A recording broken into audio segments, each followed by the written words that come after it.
प्रगट होई मैं जाना, हरि व्यापक सर्वत्र समाना, प्रेम प्रगट होई मैं जाना। और वह प्रेम की दृष्टि, वह प्रेम का चश्मा कैसे प्राप्त होगा? वह प्रेम की दृष्टि, वह प्रेम का चश्मा प्राप्त होगा कृष्ण प्राप्ति करम सस्वत साधनम तद्वदाधुना। वह प्रेम का चश्मा प्राप्त होगा श्रीमद् भागवत की कथा सुनने से। परम प्रेम नहीं, बहुनाम प्रेयसाम प्रेष्ठे, प्रेम की पराकाष्ठा है श्रीमद् भागवत, परम धर्म है श्रीमद् भागवत। और इस प्रेममय परम धर्म स्वरूप श्रीमद् भागवत के श्रवण से श्री कृष्ण की शाश्वत प्राप्ति अर्थात कण कण में, प्रत्येक जीव में श्री कृष्ण का दर्शन हो। और जब प्रत्येक जीव में, सब में श्री कृष्ण का दर्शन होगा, चारों ओर श्री कृष्णमय बुद्धि होगी, श्री कृष्णमय दृष्टि होगी, तो उमा जय राम चरण रति विगत काम मद मोह, निज प्रभुमय देखहि जगत।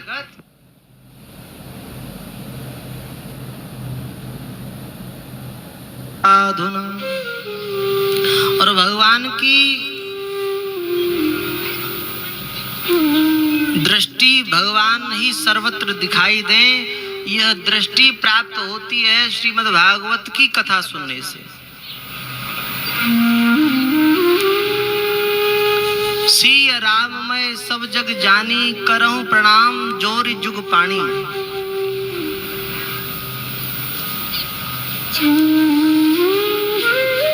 हे गुरुदेव,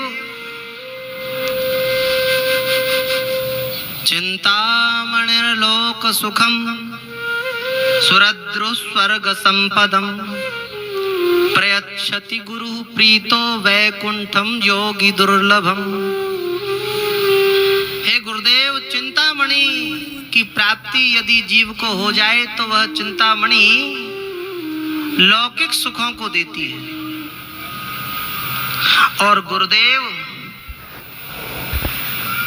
स्वर्ग के कल्प वृक्ष का दर्शन किसी को हो जाए, कल्प वृक्ष की प्राप्ति किसी को हो जाए, तो वह कल्प वृक्ष अधिक से अधिक स्वर्ग तक की संपदा देने में समर्थ है। किंतु हे गुरुदेव, प्रयच्छति गुरु प्रीतो वैकुंठम योगी दुर्लभम। हे गुरुदेव, हमारी बुद्धि आपके प्रति गुरु भाव की है। देखो, जब तक श्रोताओं की बुद्धि वक्ता के प्रति गुरु भाव की नहीं होगी, तब तक वक्ता कितनी भी अच्छी से अच्छी बात कहे, वह हृदय में नहीं उतरेगी।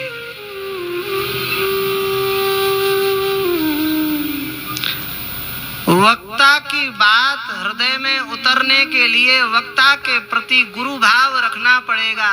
श्री सौनक जी कह रहे हैं, प्रयच्छति गुरु प्रीतो। यदि गुरुजी प्रसन्न हो जाएं,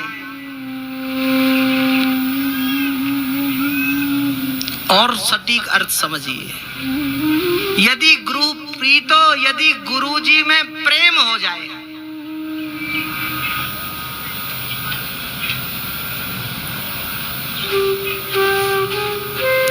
गुरु के प्रति यदि प्रेम हो गया, तो वैकुंठम योगी दुर्लभम।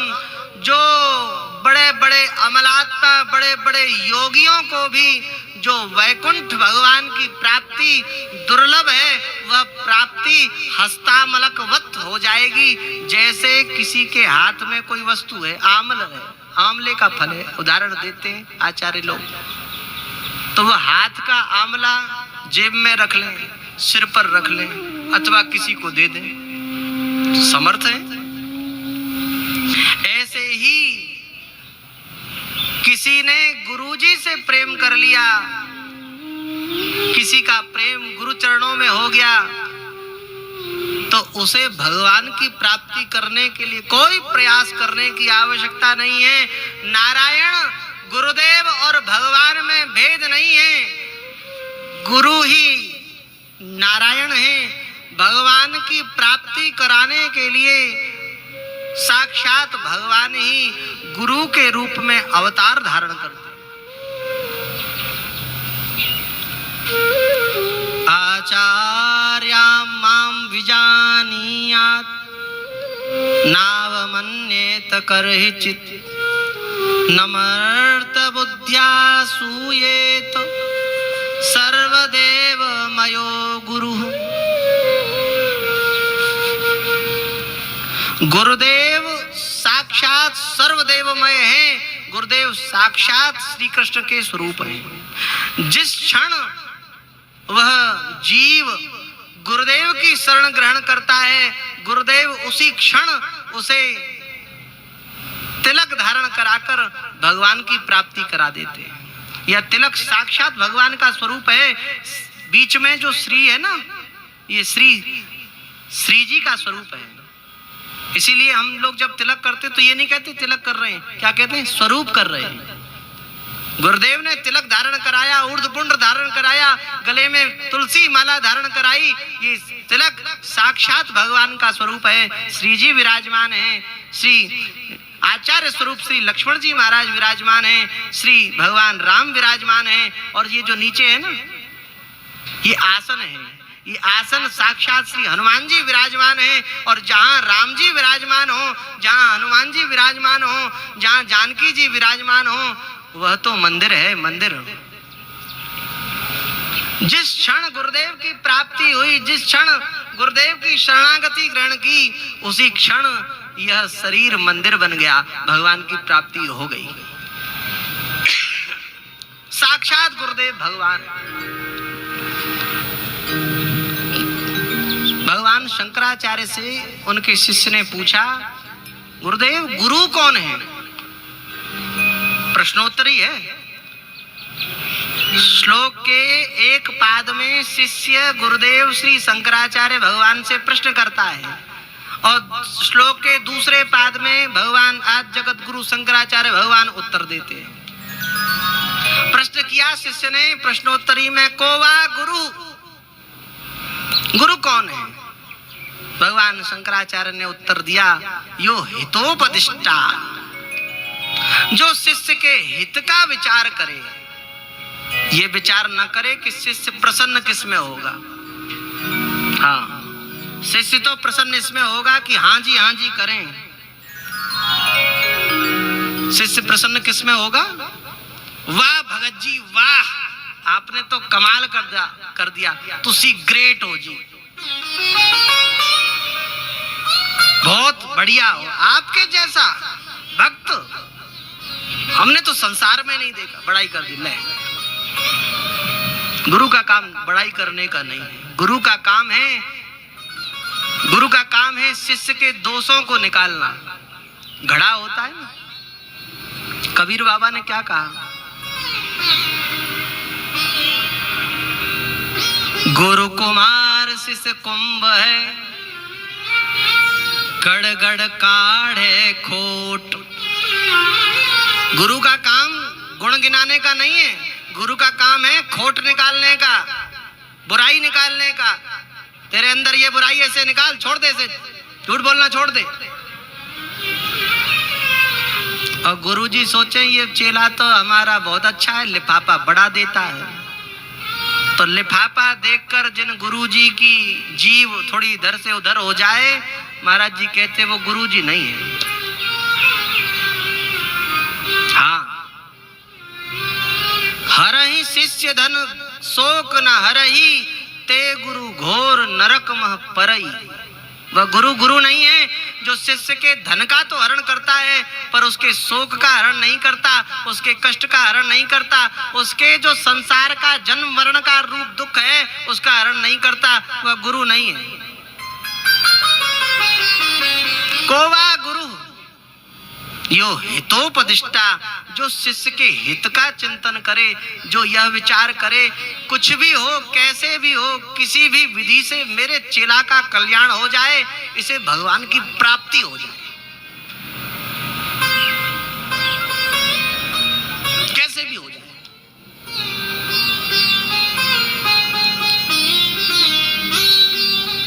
किसी भी विधि से, किसी भी संकल्प से, किसी भी कैसे भी इसे भगवान की प्राप्ति हो जाए, वह है गुरु। गुरु का काम यह नहीं कि महाराज हमारी फैक्ट्री नहीं चल रही है, फैक्ट्री चलाने का काम गुरुजी का नहीं है, घर चलाने का काम गुरुजी का नहीं है, नौकरी का काम गुरुजी का नहीं है। गुरुजी का काम है आपको श्री कृष्ण की प्राप्ति कराने का। गुरुदेव से प्रार्थना करें, संतों के पास जाएं, गुरुदेव के पास जाएं तो गुरुदेव से यही प्रार्थना करें, हे गुरुदेव आप दया करके, आप भगवान के स्वरूप हैं, आपकी जिस क्षण प्राप्ति हुई उसी क्षण भगवान की प्राप्ति हो गई, किंतु गुरुदेव जैसा सुख मिलना था वो नहीं मिला, अब आप मुझे भगवान के दर्शन का वास्तविक सुख प्रदान करें। भगवान रुष्ट हो जाएं, भगवान नाराज हो जाएं तो गुरुजी प्रार्थना करके क्षमा करा सकते हैं। हुआ था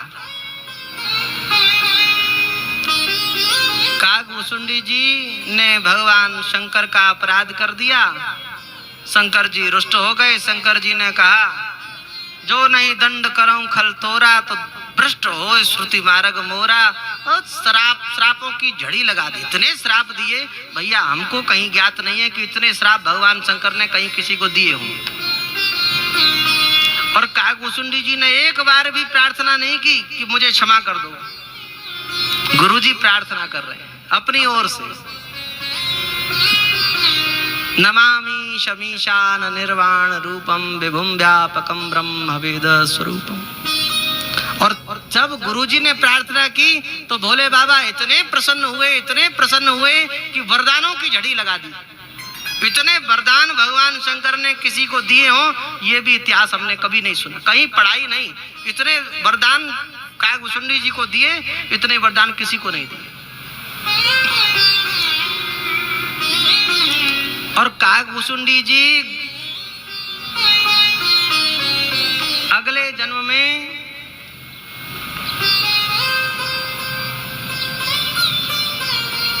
महर्षि अगस्त्य के पास में गए।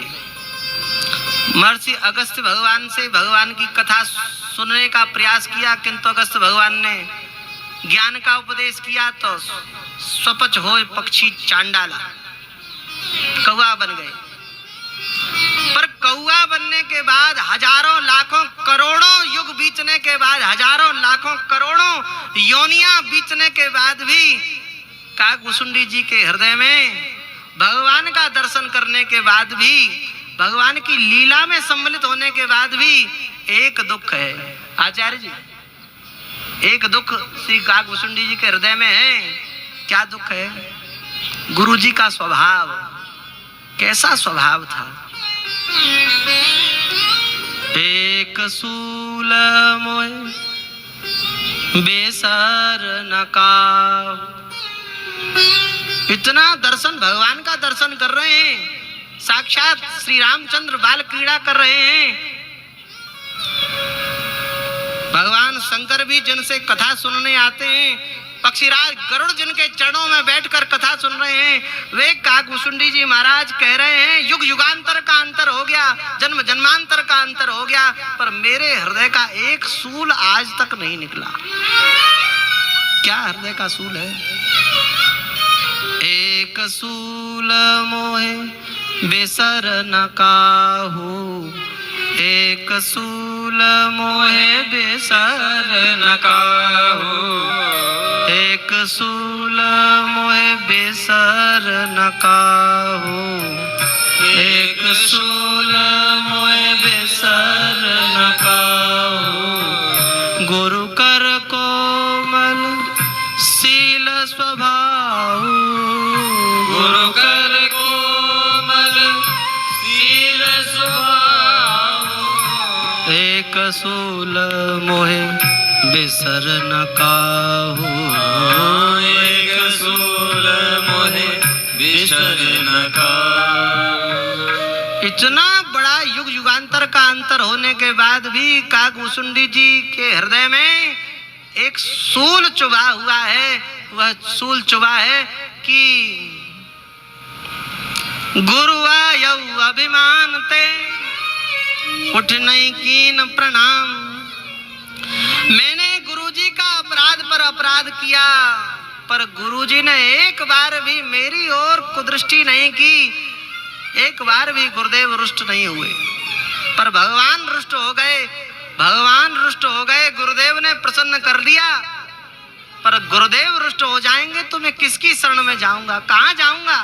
त्रैलोक में मेरा रक्षक कोई नहीं।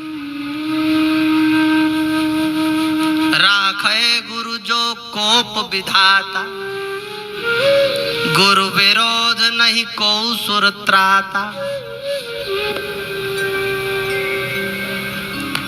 और गुरुदेव से प्रार्थना की, गुरुदेव दया करके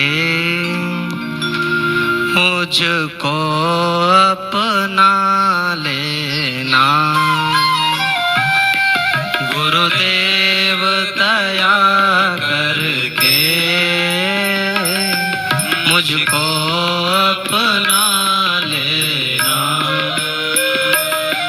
गुरुदेव दया करके मुझको अपना लेना। गुरुदेव दया करके मुझको अपना लेना।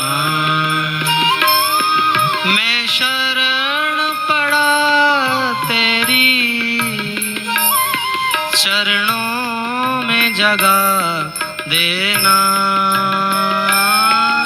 मैं शरण पड़ा तेरी चरणों में जगह देना। मैं शरण पड़ा तेरी चरणों में जगह देना।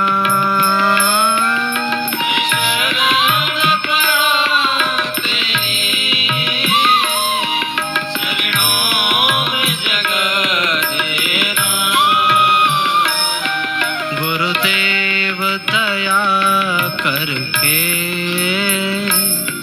मुझको अपना लेना।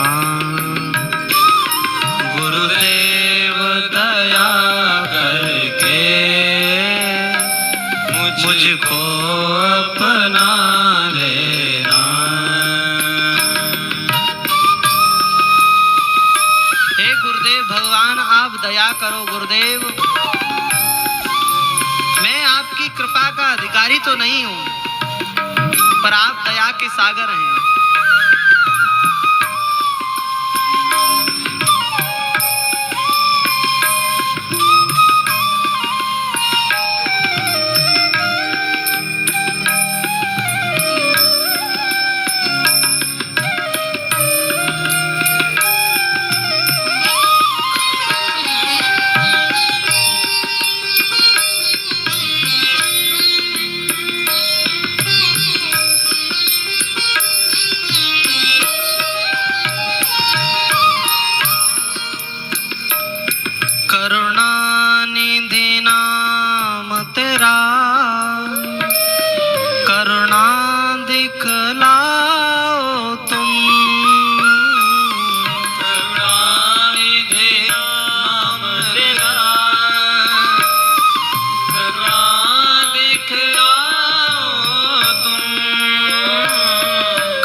उसे पार लगा देना।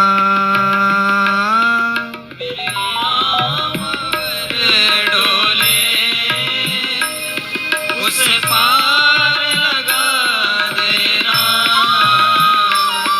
मैं शरण पड़ा गुरुदेव दया करके मुझको अपना लेना। गुरुदेव दया करके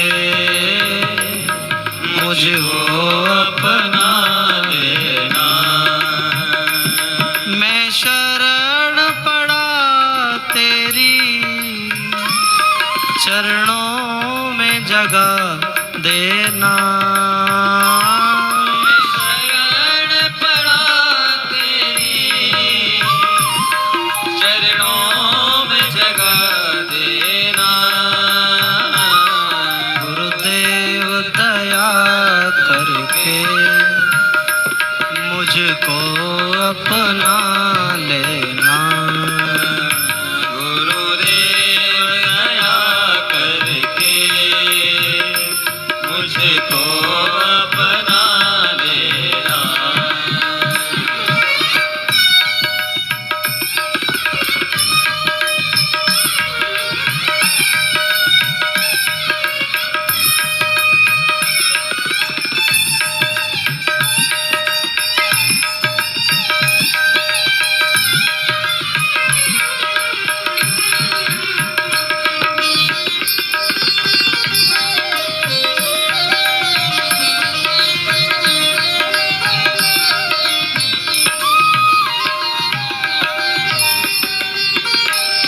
पापिया कपटी हूँ जैसा भी हूँ तेरा हूँ। पापी हूँ कपटी हूँ जैसा हूँ तेरा हूँ। हे गुरुदेव मेरा कपट आपसे नहीं चल सकता। मैं जैसा हूँ, मैं पापी हूँ, अधम हूँ, नीच हूँ, पर आपका हूँ। आपकी शरण छोड़कर कहाँ जाऊं। पापी हूँ या कपटी हूँ जैसा भी हूँ तेरा हूँ। पापी हूँ कपटी हूँ जैसा हूँ तेरा हूँ। हे नाथ भुलाना ना तेरे चरणों का चेला हूँ। मेरा हाथ बुलाना तेरे चरणों का चेहरा हूँ। तेरे दर का भिखारी हूँ, मेरे दोष मिटा देना। तेरे दर का भिखारी हूँ, मेरे दोष मिटा देना। गुरुदेव दया करके मुझको अपना लेना। गुरुदेव दया करके मुझको अपना लेना। मैं शरण पड़ा तेरी चरणों में शरण देना। मैं शरण पड़ा तेरी चरणों में जगह देना। गुरुदेव दया करके मुझको अपना लेना। गुरुदेव दया करके मुझको अपना लेना। गुरुदेव दया करके मुझको अपना लेना। गुरुदेव दया करके मुझको अपना लेना। मुझको अपना लेना, मुझको अपना लेना, मुझको अपना लेना। श्री गुरुदेव भगवान की जय हो। प्रयच्छति गुरु प्रीतो वैकुंठम योगी दुर्लभम। समस्या सबसे बड़ी यही है, अब गुरु तो बनाते हैं, गुरु जी से प्रेम नहीं बनाते। सीताराम, जोर से बोलो सीताराम। हम गुरु तो बनाते हैं पर गुरु जी से प्रेम नहीं बनाते हैं। और काम तब बनेगा जब गुरु जी के प्रति हृदय में प्रेम होगा।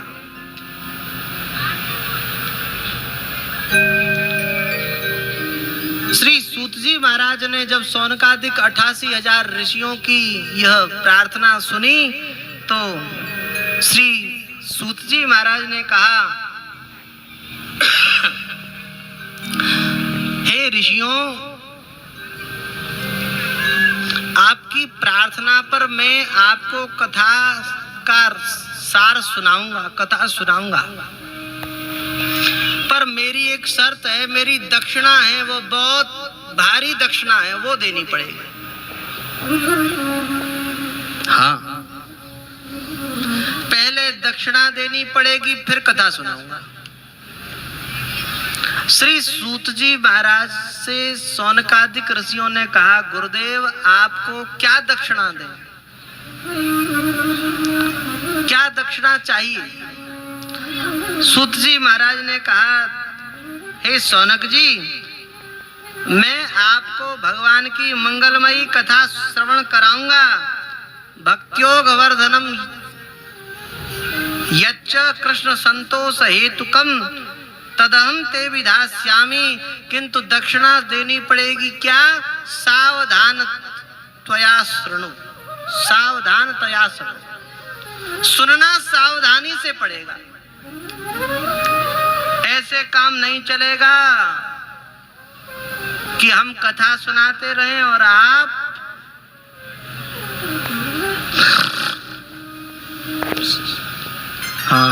सोते रहें, आप इधर उधर दृष्टि डालें, आप इधर उधर जाएं और हम कथा सुनाते रहें। ऐसे काम नहीं चलेगा। सावधानतया, सावधानी ही दक्षिणा देनी पड़ेगी, कथा सावधानी से सुननी पड़ेगी। इसी को गोस्वामी जी ने कहा,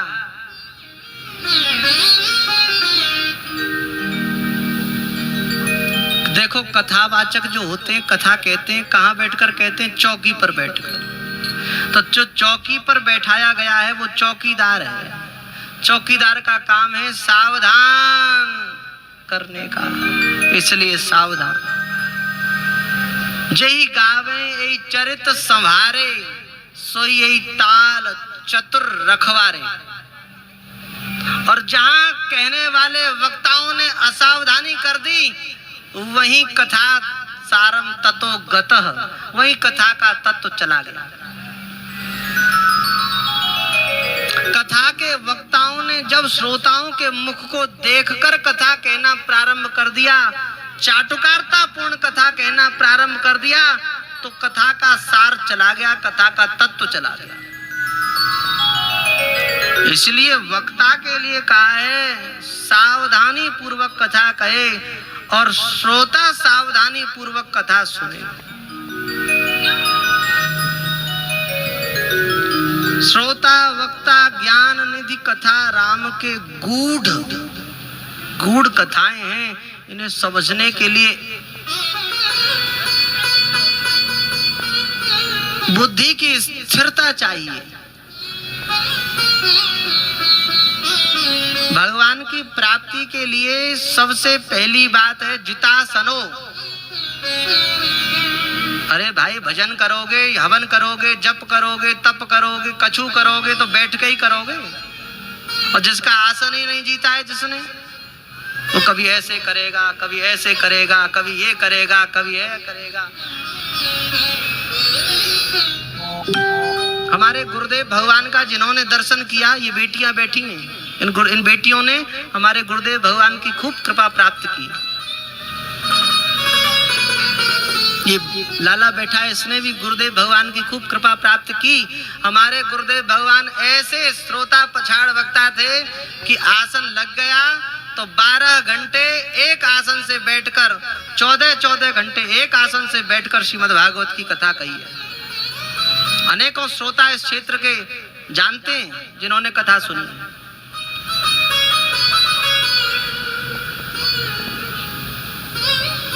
और गुरु मेहरबान तो चेला पहलवान।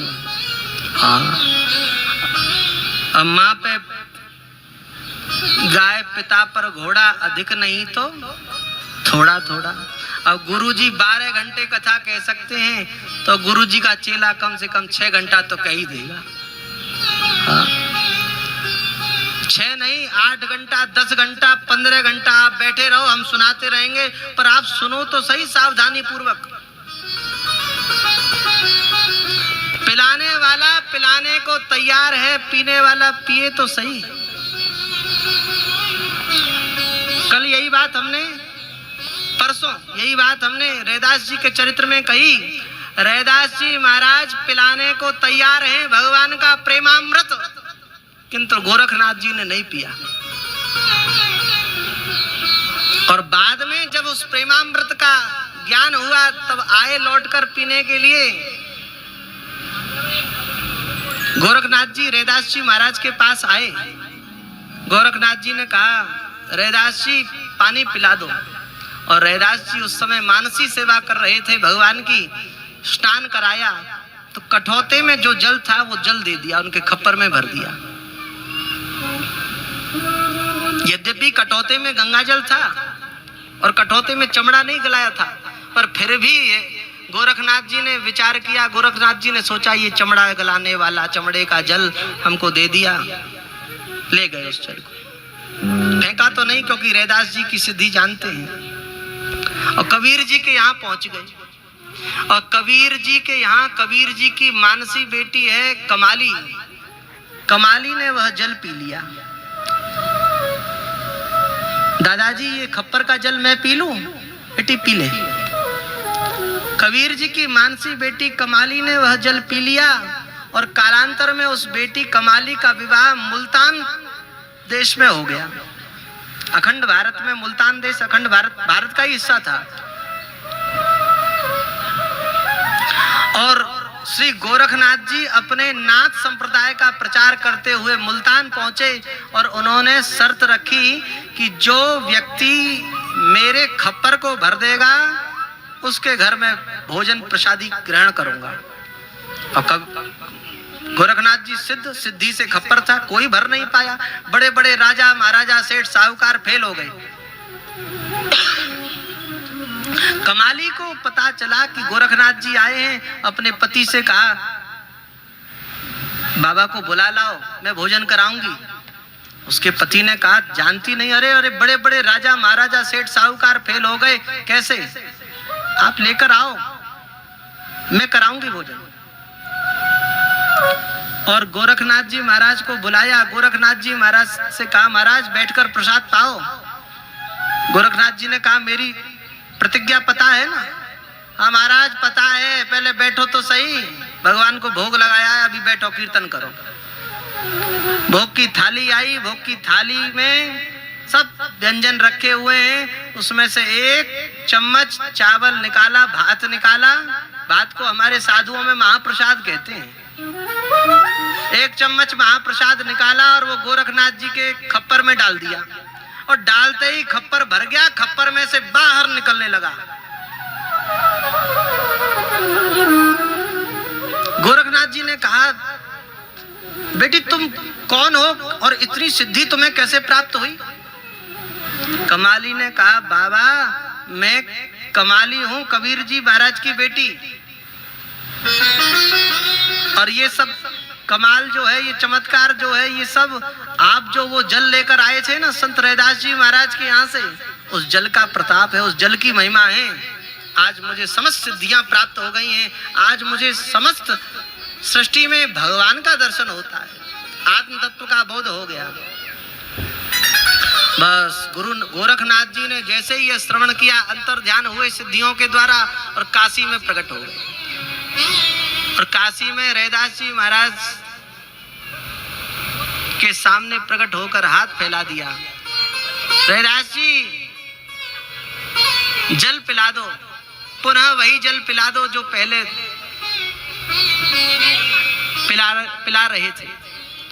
रैदास जी ने कहा, जब प्याते थे तब पिया नहीं, जिन पिया पिया को जान लिया, बोरा जोगी फिरे दीवाना, वो पानी मुल्तान गया।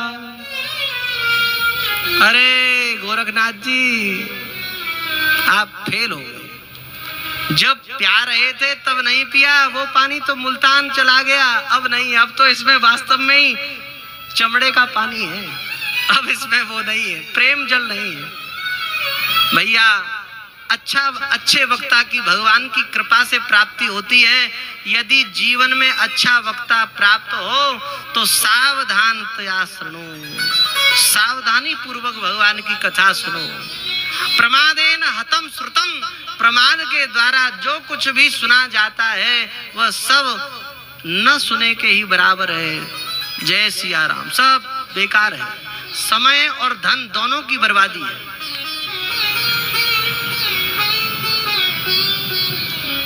कथा सुनने का यदि समय हो, कथा सुनने की यदि प्रवृत्ति हो, कथा में प्रेम हो तो कथा में बैठो, तो कथा कराओ। अन्यथा समय भी बर्बाद और धन भी बर्बाद, कुछ लाभ नहीं।